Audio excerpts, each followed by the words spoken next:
So, hello. I am in the forest right now, and I just wanted to do a quick video about a place that I found here while I was going around.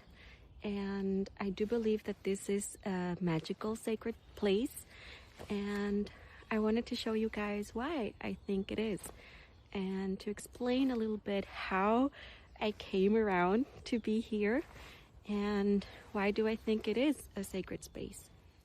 So look at this beautiful carpet of snowdrops and liver leaves that I found as walking by. As I came here, there was nothing in the surroundings, and suddenly this bunch of snowdrops just got my attention.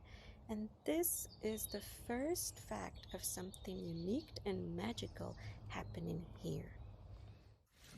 So the only fact that all over this place these beautiful flowers are growing is a sign that this is a very old forest and that it's actually very healthy too.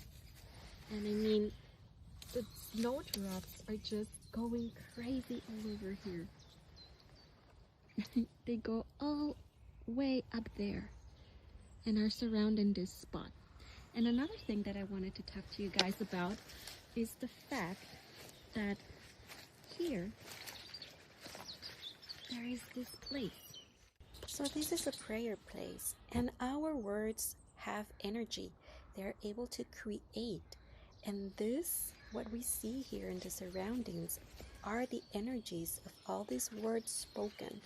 So that's very mesmerizing, that nature and our own energy is able to create those beautiful, beautiful places where you can see magic happening.